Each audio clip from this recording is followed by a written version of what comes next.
In this topic, I will show you how to troubleshoot a problem in a plant as an automation engineer. Our task as automation engineer is working with PLCs, programming, and checking hardware in system sides, and somehow in some rare cases we may encounter some problems in operation or some mechanical failure may require our involvement. So this is the P&ID of a plan. It's a very helpful document, and in this plant it's a sequential plant. We have the input to the plant and some valves. These valves are operating based on a timed manner. This is a sequential plant. So we have this big problem here. One of these huge valves is not operating based on the timing, and we have everything to open this valve, but it's not operating. So as the automation engineer, we need to check what will be the cause. It may be a problem from control cabinet. It may be a problem in the field. Some solenoids are damaged or something like that, or the feedback are missing, and this type of problems. This big valve is operated by a piston actuator. Is something like that. When we have the close command, the command is applied by the 48 volt on the solenoid. The digital output will energize this voltage on the solenoid, and we have the air. The air is applied, and here we have a feedback reading the sensor, and the input is transferred to digital input. So we force this solenoid, and we receive this digital input to show us the valve in the close state. On the other hand, we will force the solenoid to open. This is the open signal, and then by air force we will receive this open signal. The piston will be moved across this cylinder, and we receive the open signal here. It's a very simple operation, and consider this plant. In this case, we will operate. The first step as the automation engineer is to force the solenoids and check the corresponding digital input for open and close. We force and we receive nothing, and the valve is in the closed state. The easiest solution for us, or the easiest conclusion, will be we have a big mechanical problem here, and we should remove this valve.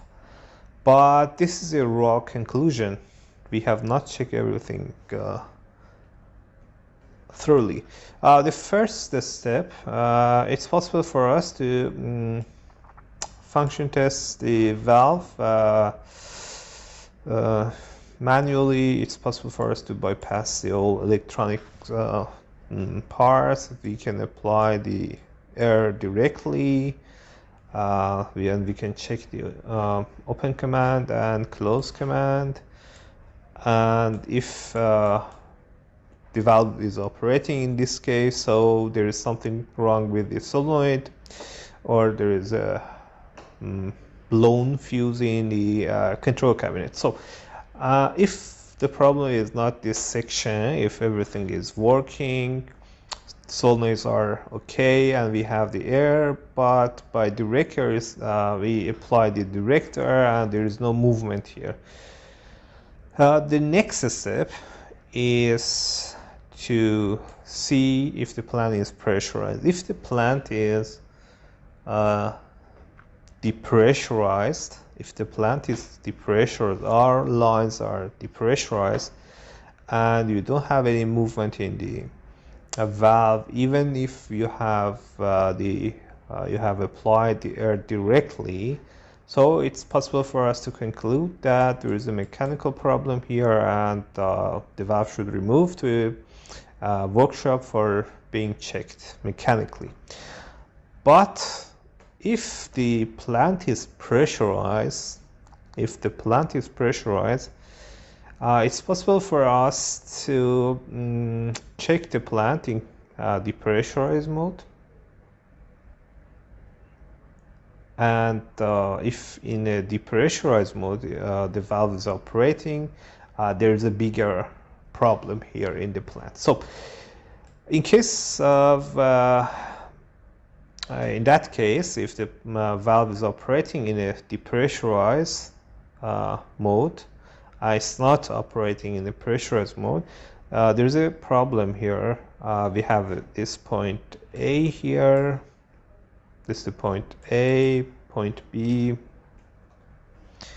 point A, point B, and point C. Point A is point A has the same pressure of point B and C. So in a pressurized plant, the valve is now operating, so we conclude that point A has the same pressure of point B and C. What will be real cause of this equal pressure? So we analyze the plant more. We have a hand valve here and another valve, electronically operated valve here. So it's possible for us, when everything is pressurized, we close this valve and we open this. This is another valve, and we open this valve to atmosphere, depressurize these points. We depressurize these points, and now we function test again. So we close this valve, and this is the electronically controlled valve. If in this case this valve is able to operate normally, we have a problem in KV14.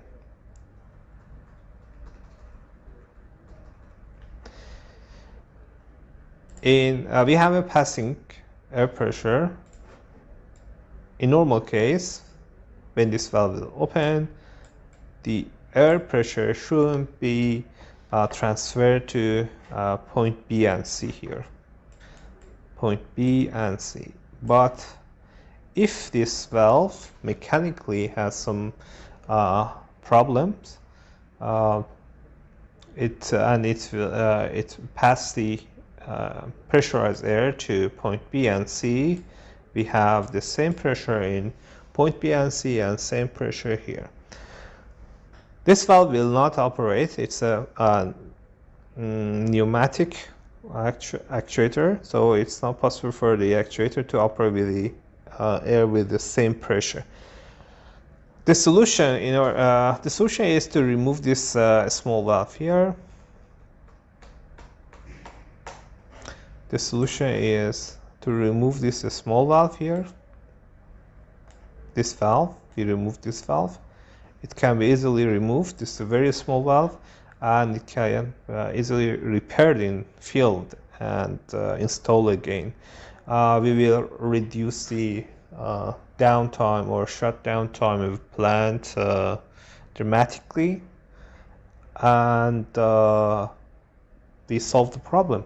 So in similar cases, it's not wise to do the quick and the easiest way of removing this big valve. It has many instrument parts.